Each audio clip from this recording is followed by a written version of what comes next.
So let's start. कुछ शब्द घर से संबंधित मैं आपसे पूछ रहा हूं। इन सभी शब्दों के साथ आपको ये बताना है कि कितने सारे ऐसे शब्द हैं, कितनी सारी ऐसी वोकैबुलरीज है जो हमारे रेगुलर रूटीन में या रेगुलर हमारे लिए उपयोगी होती है।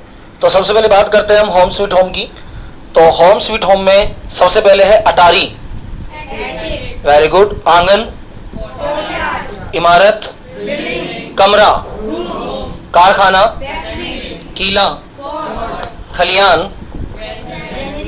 खिड़की, खूंटी, खंड, गलियारा, गिरजाघर, गुंबद, चबूतरा, चिड़ियाखाना, चिड़ियाघर, चौखट,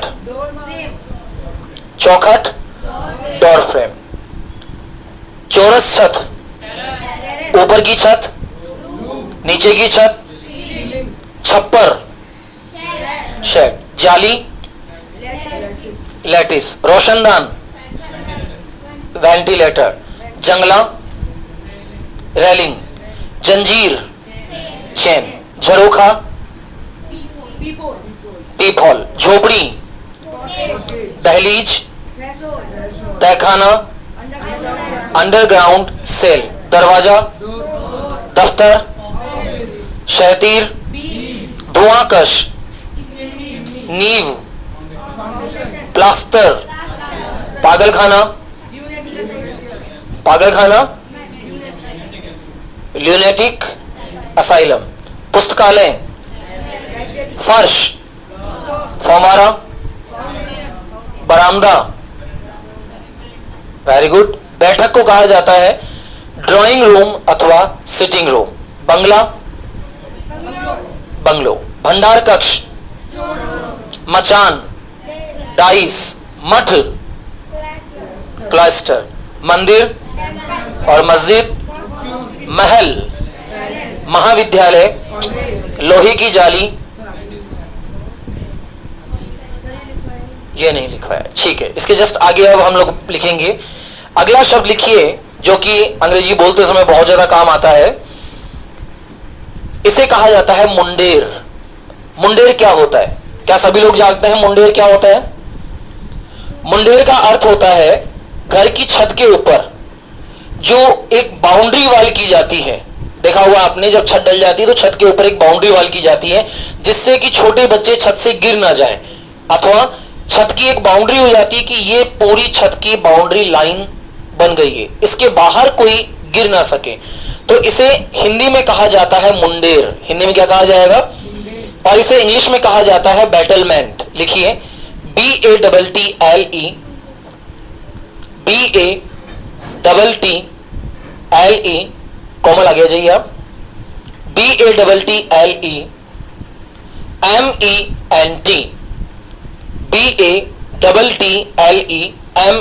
MENT, बैटलमेंट का मतलब होता है मुंडेर। अब मुंडेर समझ गए आप? चार दीवारी जो छत के ऊपर चारों तरफ की जाती है बाउंड्री लाइन के लिए, उसे कहा जाता है मुंडेर। इसके बाद लिखिए मेहराब। मेहराब जानते हैं किसे कहा जाता है? मेहराब एक आकृति जो इस तरह की बनती है। कभी अगर आप खाटू श्याम जी गए हो तो खाटू श्याम जी का जो एंट्रेंस गेट है वहां एक बहुत बड़ा मेहराब बना हुआ है। मेहराब, इसे इंग्लिश में कहा जाता है आर्च, ARCH, आर्च यानी मेहराब। रसायनशाला, ये भवन है। मेडिकल वाली जो वोकैबुलरीज हमने सीखी थी उसमें आया था, रसायनशाला को इंग्लिश में कहा जाता है laboratory, LABORATORY,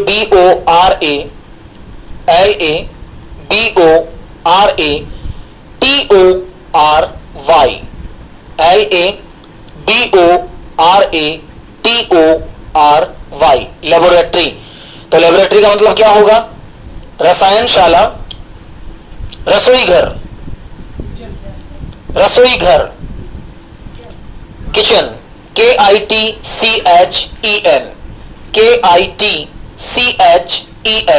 kitchen, KITCHEN, kitchen का मतलब क्या हो जाएगा? रसोई घर। रोशनदान शायद हमने लिख लिया है इसको, वेंटिलेटर। इसके बाद लिखिए विद्यालय, ये भी भवन की श्रेणी में आता है। स्कूल। एक भवन और होता है व्यायामशाला। क्या कहा जाता है व्यायामशाला को? जिम। Very good, GYM। इसका पूरा वर्ड होता है जिम्नेजियम। फुल फॉर्म क्या होती है इसकी? जिम्नेजियम। तो आप पूरी फॉर्म लिखें। जिम इसे हम लोग शॉर्ट में कहते हैं GYM NASIUM। Gymnasium GYMANSIUM। Gymnasium यानी कि व्यायामशाला।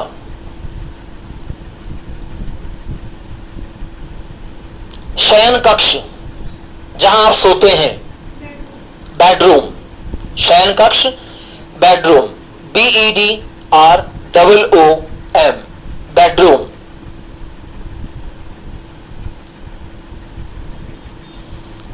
साथ के साथ इसके वाक्य भी सोचते जाइए, बनाते जाइए। जैसे मैं कहता हूं कि मेरे घर में केवल एक शयन कक्ष है। There is only a bedroom in my house.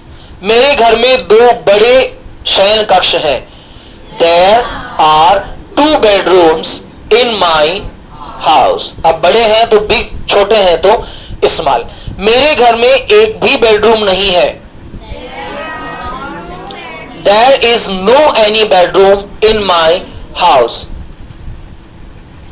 हम सभी चौक में सोते हैं। अब चौक को इंग्लिश में क्या कहा गया? Porch। क्या कहा गया? हम हमेशा चौक में सोते हैं। We always sleep in porch। अगला शब्द लिखिए in, यानी कि सराय। सराय हिंदी में लिखिए सराय। सराय को कहा जाता है इन, INN। अब ये सराय क्या होता है? एक प्रश्न बनता है। पुराने समय में क्या होता था कि होटल्स, मोटल्स, रेस्टोरेंट्स, इस प्रकार की चीजें नहीं होती थी। तो एक सराय का अर्थ होता था एक ऐसी बिल्डिंग जहां आप शरण ले सकें, जहां आप रह सकें, जहां आप रुक सकें। सॉरी, जहां आप खाना खा सकें पैसे देकर, जिस प्रकार अभी रेस्टोरेंट्स में होता है, होटल्स में होता है। ये कई सारे अलग अलग शब्द हैं, तो हमें जानने की आवश्यकता है। जैसे ढाबा, थड़ी, चाय की दुकान, रेस्टोरेंट, होटल, मोटेल और इन। ये सभी वे जगह हैं जहां हम कभी भी चाय पानी, चाय नाश्ते के लिए, खाने के लिए, रुकने के लिए रुक सकते हैं। होटल का मतलब होता है जहां आप कुछ दिनों के लिए ठहराव कर सकते हैं। मोटेल का मतलब होता है बड़े बड़े हाईवे के ऊपर होने वाले वे रेस्टोरेंट जहां आप कुछ समय के लिए आराम भी कर सकते हैं और चाय नाश्ता भी ले सकते हैं। रेस्टोरेंट का मतलब होता है जहां आप रेस्ट विद रेंट देते हैं, यानी कि वहां रुकने के लिए आप थोड़ी देर रुक सकते हैं, खाना खा सकते हैं, चाय पी सकते हैं, कॉफी पी सकते हैं, छोटा मोटा स्नैक्स यानी कि नाश्ता कर सकते हैं। तो जहां नाश्ता किया जा सकता है, रुका जा सकता है, खाना खाया जा सकता है, घंटे 2 घंटे आप आराम कर सकते हैं, तो वो कहलाएगा रेस्टोरेंट। रेस्टोरेंट। होटल, जहां आप रात को भी रुक सकते हैं, आपका मन किया मुझे 5 दिन रुकना है, 5 दिन रुक सकते हैं। मोटेल, हाईवे के ऊपर होने वाले वे होटल जहां ड्राइवर्स या आने जाने वाले जितने भी लोग होते हैं वो कुछ समय के लिए रुक जाते हैं। अगर ज्यादा लेट हो गए तो आप वहां रात भी व्यतीत कर सकते हैं। तो वो पैलेस क्या कहलाएगा? मोटेल। अगला लिखिए स्नान कक्ष। स्नान कक्ष।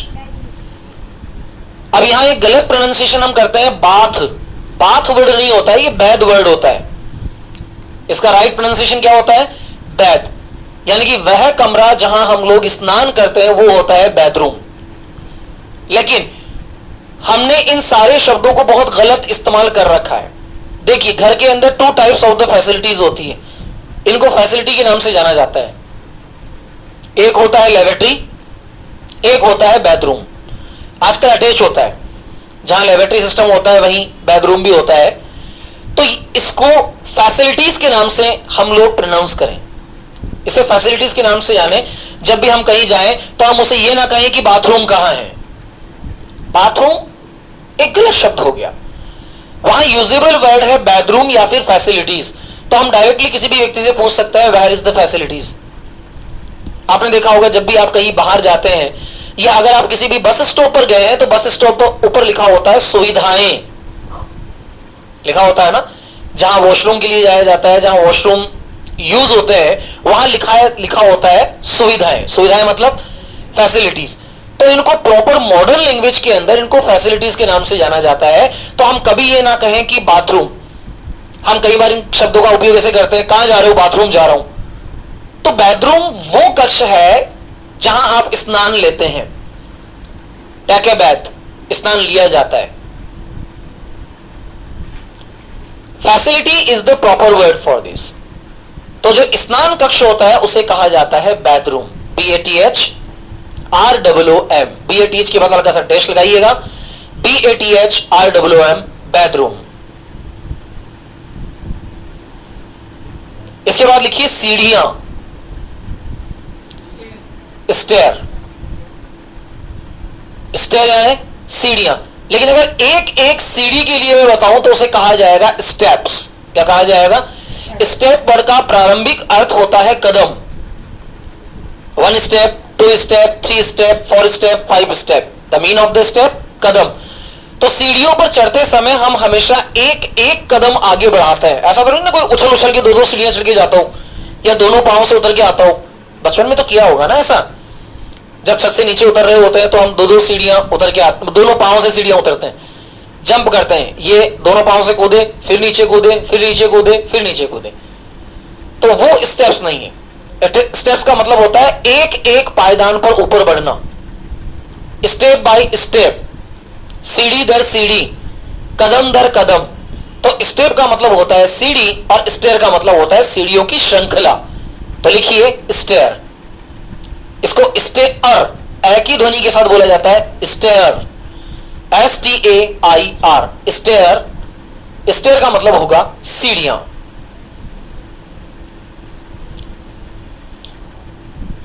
अच्छा, सेना के लोग जिस घर में रहते हैं उस घर को क्या कहा जाता है? हम भवन की बात कर रहे हैं, घर की बात कर रहे हैं। और घर से रिलेटेड जितनी भी चीजें होंगी, जितने भी प्रकार के घर होते हैं, उन सबके बारे में पढ़ेंगे। घर के अंदर कितनी चीजें होती है, क्योंकि हम सीख रहे हैं होम स्वीट होम। घर से रिलेटेड जितनी भी बात हमें करनी है अगले 5 दिनों में, वो सारी चीजें हम लोग सीखेंगे। तो सेना जहां रहती है उस सेना के रहने वाले घर को क्या कहा जाता है? उसे कहा जाता है बैरक। क्या कहा जाता है? Right in your copy, BARRACK, BARRACK।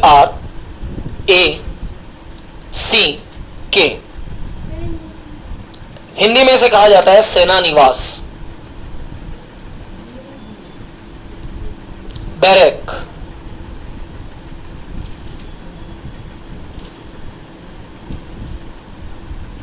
Point number second, इसको स्पेल आउट कीजिए। इसका हाउस होल्ड आर्टिकल्स। ये तो थी घर और घरों के नाम, घर के प्रकार। अब घर के अंदर काम आने वाली चीजें कौन कौन सी होती हैं? बहुत ही ध्यान से आप लोग इस चीज को समझे। वे कौन कौन सी चीजें हैं जो हमारे घर में काम आती हैं? अगर मैं आपसे कहूं कि आपकी घर की केवल 20 चीजों के नाम बोलो तो आपको 20 वस्तुओं के या 20 चीजों के नाम बोलने में भी हिचकिचाहट होगी। आप लगातार 20 चीजों के नाम नहीं बोल सकते। अगर आपको 20 चीजों के नाम बोलने के लिए कहा जाएगा तो आप 5 नाम, 7 नाम, 10 नाम बोलेंगे। उसके बाद सोचेंगे कि यार ये अपने घर में क्या है। जैसे आप टेबल बोल सकते हैं, पंखा बोल सकते हैं, कूलर बोल सकते हैं, मेज बोल सकते हैं, चिमटा है, कढ़ाई है, तवा है, ड्रेसिंग है, अलमीरा है, कबर्ड है। अब सोचना पड़ता है कि कौन कौन सी चीजें हैं। तो लगभग 40 से ज्यादा चीजें एक नॉर्मल घर में होती है। तो इन 40 से ज्यादा वोकैब को हमें याद कर लेना है बाई हार्ट। बाई हार्ट का मतलब होता है कंठस्थ याद कर लेना। लिखिए point number 2, house hold articles, यानी कि घरेलू सामान। घर के अंदर जितनी भी चीजें होती हैं उन चीजों के नाम हम यहां लिख रहे हैं। घरेलू सामान। नंबर 1 पे लिखिए अलमारी। अलमारी को इंग्लिश में कहा जाता है एलमीरा, ALMIRAH, ALMIRAH, एलमीरा। इनके प्रोनाउंसिएशन पर विशेष ध्यान दें। अलमारी को एलमीरा कहा जाता है। जब आप इसे इंग्लिश में बोले तो आप कहेंगे एलमीरा। जैसे मैंने कहा कि मेरे घर में 2 अलमारियां हैं, हिंदी में अलमारियां बोला जाएगा। मेरे घर में 2 अलमारियां हैं। There are 2 almirahs in my house. मेरे घर में एक लकड़ी की और एक लोहे की अलमारी है। There is a wooden and an iron एलमीरा एट माई हाउस या इन माई हाउस। दूसरा लिखिए, एक दूसरे प्रकार की अलमारी होती है जो दीवार में बनी होती है। एक अलमारी वो होती है जो हम बनवाते हैं, जैसे विशेष प्रकार की कंपनीज की अलमारीज होती हैं, एलमीराज होते हैं, तो उन्हें हम बनवाते हैं। और एक दूसरी अलमारी होती है जो हमारे घर की एक दीवार पे बनी होती है, जिसके ऊपर हम गेट लगवा देते हैं। इसे क्या कहा जाता है? दीवार में बनी हुई अलमारी को कहा जाता है कबर्ड। लिखिए, CUPBOARD, CUPBOARD, कबर्ड। इसमें P साइलेंट रहेगा, इसको कबर्ड नहीं बोलना है, कबर्ड।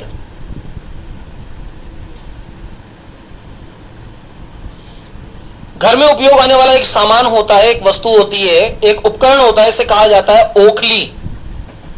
इसको खरल भी कहा जाता है। ओखली अथवा खरल को इंग्लिश में कहा जाता है mortar, MORTAR। What happened? Okay.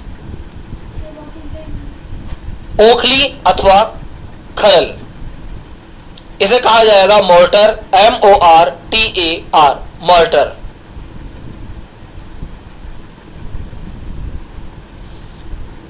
Next word लिखिए अंगीठी। अंगीठी सभी जानते हैं, अंगीठी। राजस्थानी भाषा में इसको कहा जाता है सिगड़ी। अंगीठी को इंग्लिश में कहा जाता है हर्थ, HEARTH, HEARTH, हर्थ, अंगीठी। नेक्स्ट लिखिए स्त्री, प्रेस जिसको हम बोलते हैं, जो कि प्रेसिंग के लिए यूज की जाती है, इसे कहा जाता है iron, IRON, IRON, iron. Next word लिखिए ईंधन। घर में किसी भी प्रकार का ईंधन काम आ रहा है, चाहे वो LPG है, चाहे वो वुड है, चाहे वो केरोसिन है। ईंधन को इंग्लिश में कहा जाता है फ्यूल, FUEL। खुश हो बेटा, बैठिए। फ्यूल, FUEL, यहीं बैठ जाइए। फ्यूल, FUEL, फ्यूल यानी ईंधन। नेक्स्ट वर्ड है कढ़ाई। कोई बता पाएगा कढ़ाई को इंग्लिश में क्या कहा जाएगा? कढ़ाई हम लोग उपयोग में लेते हैं ना, पेन नहीं कहा जाएगा, कढ़ाई को पेन नहीं कहा जाता है, पेन अलग होता है।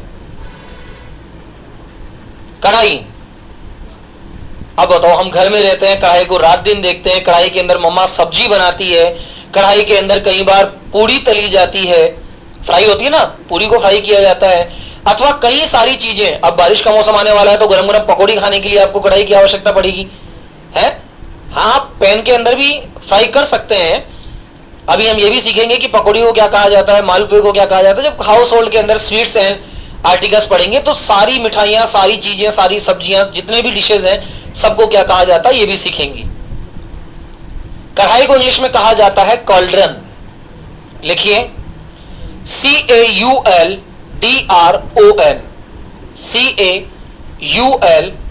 CAULDRON, cauldron, CAULDRON, cauldron. Cauldron यानी कढ़ाई। इस शब्द को स्पेशली ध्यान रखें क्योंकि it is a very big risk. आप इंग्लिश बोलना सीख रहे हैं तो आपके सामने बहुत बड़ी रिस्क होती है।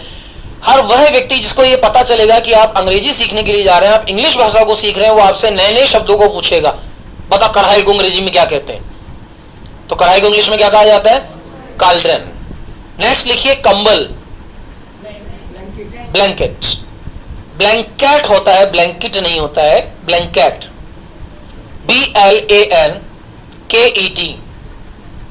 BLANKET,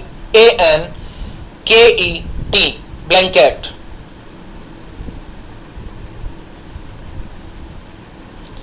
घर में एक बहुत उपयोगी सामान होता है कंघी, क्या कहा जाता है?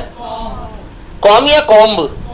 अच्छा कॉम्ब तो नहीं बोलेंगे ना, क्योंकि एम के बाद जब भी बी आता है तो उसको साइलेंट कर दिया जाता है। जैसे ये क्या है? THUMB, एम के बाद बी आ रहा है तो ये क्या हो जाएगा? थम हो जाएगा। COMB, एम के बाद बी आ रहा है तो क्या हो जाएगा? कॉम हो जाएगा, है ना। LAMB, लैम हो जाएगा, लैम्ब नहीं होगा। तो एम के बाद जब भी बी आता है उस बी को नहीं बोला जाता है, सीधा उसके पहले वाले एम की ध्वनि के साथ हम उस वर्ड को बोल देते हैं। तो कंघी को इंग्लिश में क्या कहा जाएगा? Com, COMB। कुर्सी, ये भी तो घरों में होती है, चेयर, CHAIR, चेयर यानी कुर्सी। कांटा, खाने के लिए छुरी और कांटे का प्रयोग किया जाता है, उसमें कांटे को क्या कहा जाता है? फ्रॉग तो मेंढक होता है। हाँ मैं कह रहा हूं ना, राइट प्रोनाउंसिएशन बहुत जरूरी है। और फ्रॉक ये घघरी होती है, स्कर्ट जो होती है उसको फ्रॉक कहा जाता है। फॉग यानी धुंध होती है, इसे कहा जाता है फॉर्क। राइट प्रोनाउंसिएशन होता है FORK, फॉर्क। फॉर्क यानी होता है कांटा। कई बार आपने घर में देखा होगा कि अगर आपके घर में तेल का टीन आता है, ऑयल टीन, फैमिलीज के अंदर ज्यादातर क्या खुला तेल खरीदना पसंद नहीं करते हैं, तो पूरा टीन आ जाता है जो 14 या 15 लीटर का आता है। तो उस तेल को बोतल्स में या केटल में डालने के लिए एक कीप का प्रयोग किया जाता है। कीप को इंग्लिश में क्या कहा जाता है? Funnel. Very good, FUNNEL, FUNNEL, funnel. Funnel यानी कीप। हाँ कॉपी कह दो, कीप कह दो, ये हम अपने हिसाब से इसको ले लेते हैं, यूज कर सकते हैं। इसके बाद एक वर्ड है चकला।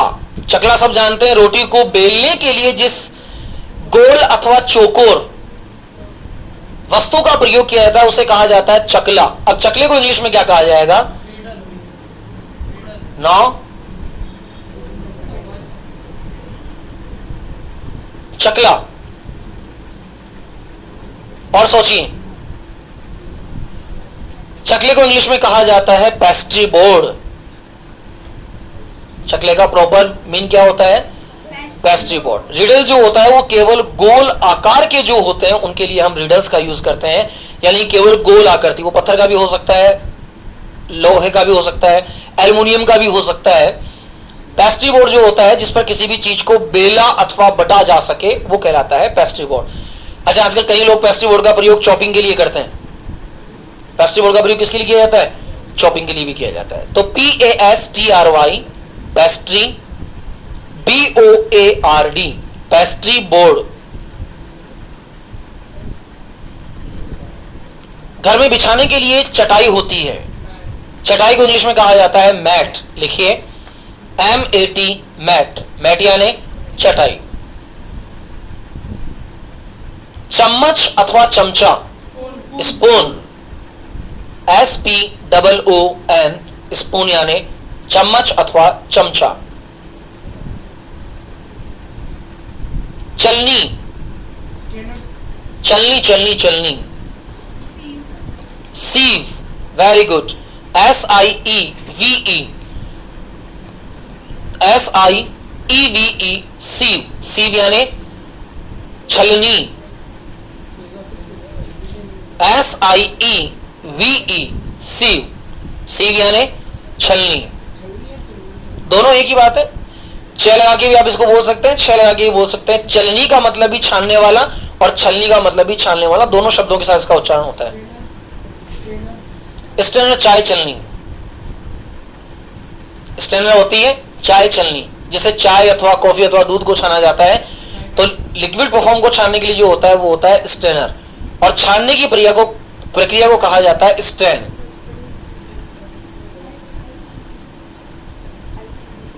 नेक्स्ट वर्ड है चारपाई।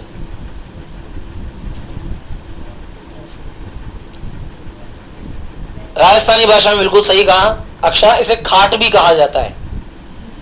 चारपाई को इंग्लिश में कहा जाता है कॉट, COT, कॉट। हाँ, ऊपर आधा चंद्र बिंदु आना है, इसे कॉट अथवा कॉट दोनों तरह से प्रोनाउंस किया जा सकता है। नेक्स्ट वर्ड लिखिए चिमटा। चिमटे को इंग्लिश में क्या कहा जाएगा? चिमटा सभी जानते हैं ना, चपाती को सेकने के लिए, सिकाई करने के लिए हम चिमटे का यूज करते हैं। चिमटे को इंग्लिश में कहा जाता है टोंग, TONG, टोंग यानी चिमटा। ध्यान रहे, रेगुलर लाइफ में ये सारी चीजें हमारे सामने रोजाना आती है, तो कोशिश करें कि हम इन चीजों को इन्हीं के नामों से जो इंग्लिश वर्ड है इससे पुकारें। जैसे मुझे कहना है कि कढ़ाई कहां है, तो मुझे कहना होगा वेयर इज द कॉल्ड्रन। मैं कहूंगा कि चारपाई कहां है, वेयर इज द कॉट। चिमटा कहां है, वेयर इज द टोंग। तो इस प्रकार हमें इन शब्दों के साथ इंग्लिश को यूज करना है। मैंने कहा चकला कहां है, where is the pastry board. चकला यहां नहीं है, pastry board is not here. मुझे चकला नहीं मिला, I did not find pastry board. मुझे चिमटा नहीं मिला, I did not find tongs. Next लिखिए चिमनी। चिमनी को चिमनी कहा जाता है। Have done, write the next. चूल्हा। चूल्हा, अब चूल्हे भी कई प्रकार के होते हैं। मिट्टी के तेल वाला अलग होता है, गैस का अलग होता है, लकड़ी वाला चूल्हा अलग होता है। तो सभी प्रकार के जो चूल्हे हैं इन्हें कहा जाता है स्टोव। क्या कहा जाता है? स्टोव। अगर गैस का है तो वो हो जाएगा गैस स्टोव, अगर केरोसिन से चलने वाला है तो वो हो जाएगा केरोसिन स्टोव, और अगर लकड़ी से चलने वाला है तो वो हो जाएगा वुड स्टोव। कोयले से चलने वाला है तो कोल स्टोव। अच्छा, कोल स्टोव को कोल स्टोव कहने की जरूरत ही नहीं है, क्योंकि कोल स्टोव अगर कोयले से चलने वाला स्टोव है तो वो हो जाएगी सिगड़ी, और सिगड़ी को इंग्लिश में कहा जाता है हर्थ। सिगड़ी को क्या कहा जाता है? तो ये फ्यूल के टाइप है। अगर अंगारे अथवा कोयले का प्रयोग किया गया, कोल का प्रयोग किया जाए, तो फिर हमें उसके अंदर कोल स्टोव नहीं बोला जाएगा, उसको बोला जाएगा हर्थ। क्या बोला जाएगा? हर्थ। लेकिन अगर मिट्टी के तेल से चलने वाला चूल्हा है तो उसे कहा जाएगा केरोसिन स्टोव। अगर वो LPG गैस से चलने वाला चूल्हा है तो उसे कहा जाएगा गैस स्टोव। क्या कहा जाएगा? Gas stove. और अगर लाइट से चलने वाला है तो इलेक्ट्रिक स्टोव हो जाएगा। वो क्या हो जाएगा? Electric stove. नेक्स्ट लिखिए छड़ी। छड़ी क्या कहा जाएगा? छड़ी को स्टिक, STICK, सबके घरों में होती है। हम सीख रहे हैं घर में मिलने वाली सारी चीजें। इसके बाद लिखिए छाता, अम्ब्रेला, UMBRELLA। हो सकता है शब्द आता है लेकिन फिर भी लिखना जरूरी है। अम्ब्रेला, छाता।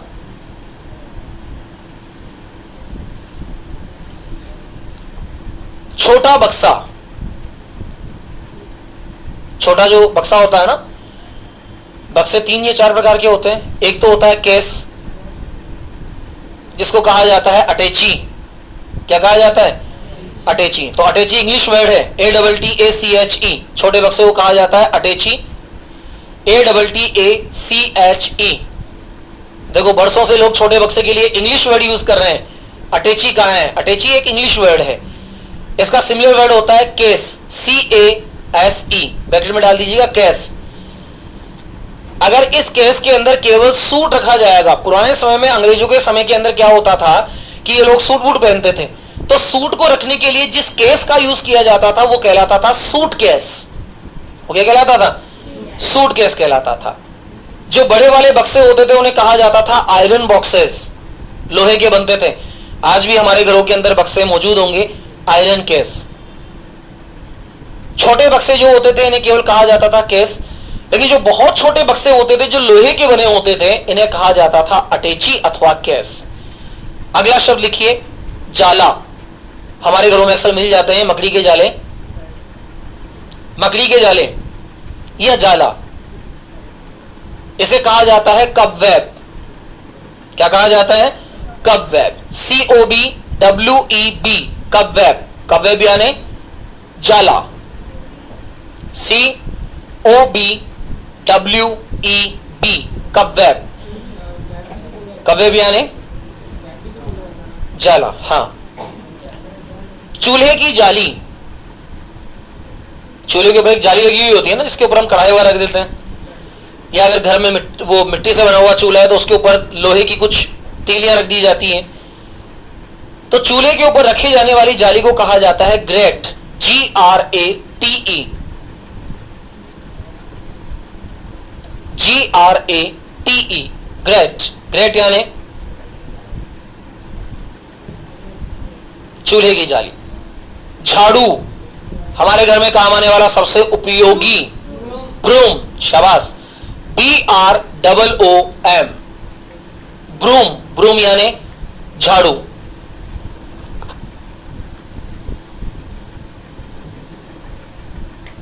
नेक्स्ट वर्ड है हमारा झूला। घर के अंदर जो लगा हुआ झूला होता है उसे क्या कहा जाता है? Swing. Very good. SWING, swing. Swing means झूला।